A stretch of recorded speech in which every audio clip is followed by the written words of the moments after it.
Buenas tardes, bienvenido a este recorrido por la historia de la educación pedagógica en dos civilizaciones más influyentes del mundo antiguo, como lo es Grecia y Roma.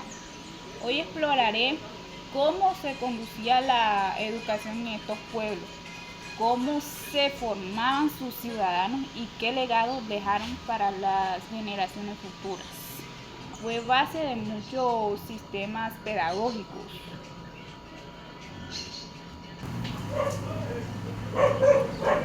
De muchos sistemas pedagógicos actuales. Ambas civilizaciones sentaron las bases de la enseñanza estructurada, la filosofía educativa y la formación del ciudadano ideal. Hoy veremos cómo se llevaba a cabo la educación en estas culturas antiguas. La educación en la antigua Grecia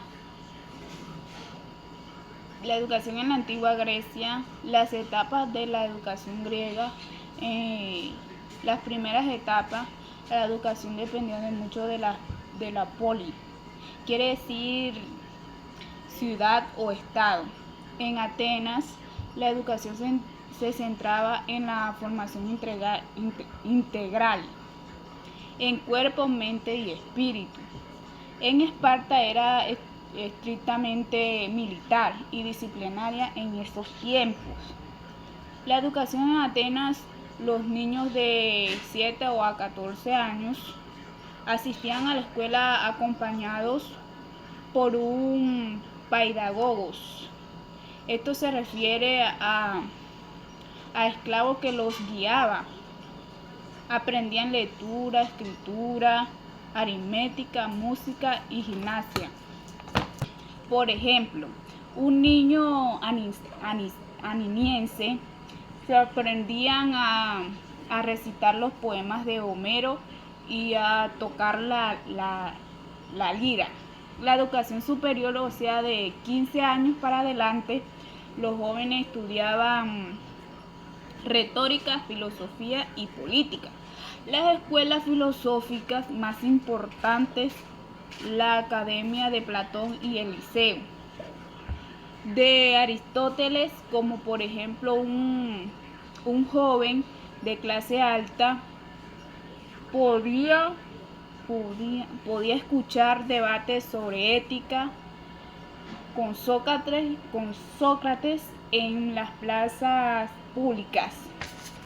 La educación en Esparta, desde los 7 años los niños eran enviados a la agogri, el sistema educativo militar espartano. En la disciplina, la obediencia y la resistencia eran clave.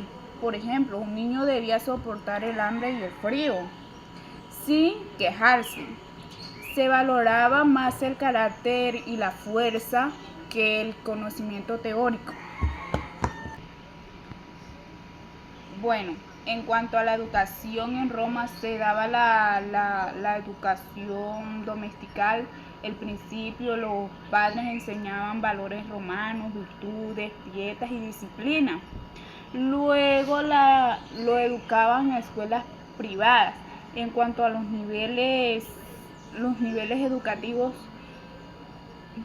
Luz decía que los niños de 6 a 12 años aprendían a leer, a escribir y a contar. Los gramáticos, los niños de 12 a 16 años ya eran literatura griega y latina. Leían obras como la Eneida de Virgilio. Otro como rector de 16 y más, y su formación en la oratoria útil para la política o el derecho. Bueno, en cuanto a la influencia griega en Roma, adoptó muchos elementos del sistema griego. Ejemplo de ello fue un joven romano como Cicerón. Estudió filosofía y retórica. en Grecia antes de convertirse en un gran orador. Los valores y legados de estos sistemas que nos han dejado. Grecia valoraba el desarrollo del pensamiento crítico y el cuerpo sano. Roma enfatizaba la moral, la disciplina y la preparación cívica. Ambas culturas creían que educar era formar ciudadanos responsables. La educación en Grecia y Roma no solo formaba personas cultas, sino ciudadanos activos en sistemas que influyeron en el modelo educativo europeo durante siglos. Conocer sus métodos nos ayudan a entender cómo y por qué hoy educamos. En Roma la educación se formalizó con la enseñanza de gramática, retórica y filosofía, preparando a los jóvenes para la vida pública. La administración del Estado, ejemplo, influyen las escuelas de retórica en Roma y la importancia de la oratoria en la vida política. La educación en Grecia, y Roma se centraba en formación integral del individuo, cambiando aspectos físicos, intelectuales y morales. En Grecia, la Agoge, Esparta, enfatizaba la disciplina y la preparación militar, mientras que la Paideia ateniense promovía el desarrollo del pensamiento crítico y